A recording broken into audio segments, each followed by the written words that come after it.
Naguno ni negatibong reaksyon sa netizens ang mga litratong ini, makalihis na manutaran ang white tip reef sharks asing coral cat sharks na pigpapabakal ka nagkaperang paratyende sa matnog public market, sa matnog sorsogon ka nakalihis na simana. Sigun sa opisina kang Bureau of Fisheries and Aquatic Resources o VFAR Bicol, maigot na ipinagbabawal kan Akta Republika 9147 ang pagbabenta asin pagadan kan mga endangered species arag kan white tip reef shark.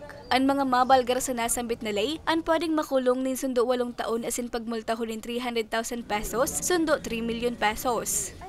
Igwalang kitang mga regulations na itong mga several shark species na nasa listahan kang CITES, we are regulating and monitoring itong international trade dahil sa pababa or pag-decline kan sa indang population.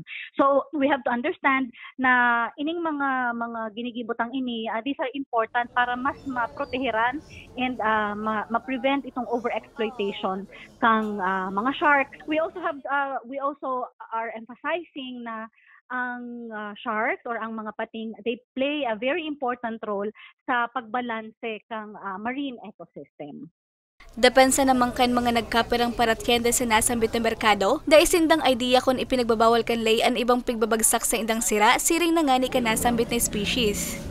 Yun lang po, masasabi ko po ma'am, dapat patupad na ating lokal, lagyan ng mga dyan, ng mga pangalan or pictures para ma-identify na yun ay bawal. Susunod naman kami sa pinagbabawal na pag nakapaskil na yung bawal, alam na namin na hindi na yung binibenta. Kaya hindi na namin yun bibilin din. Sigun kay Engineer Emmanuel de Guzman, ang municipal agriculturist kan lugar, dahil nindapig ko konsente ang siring na ilegalidad. Alagad na sasabutan mandaakan sa indang opisina, kung aksidente ining na ipapabakal kan mga parasira sa mga paratyenda, ninhuli naman sa kakulangan sa kaaraman sa lay. Actually, hindi naman talaga yung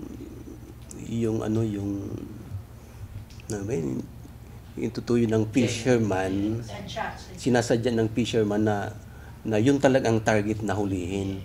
Umaano lang yan sa long line baga.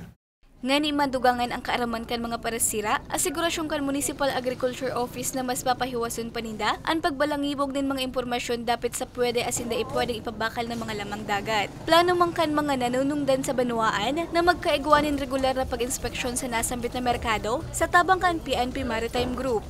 So para sa mga mga local fishers namin dito sa Matnog, iwasan na yung mga pinagbabawal. Magigirumduman, kabali ang nasyon sa mga nagpirma sa Convention on International Trade in Endangered Species o Wild Fauna and Flora o CITES na nagtataon ng proteksyon sa nagkaperang klase ng pating arug kan white tip reef shark. Para sa mga baratang tatak Bicol, Regine Boy.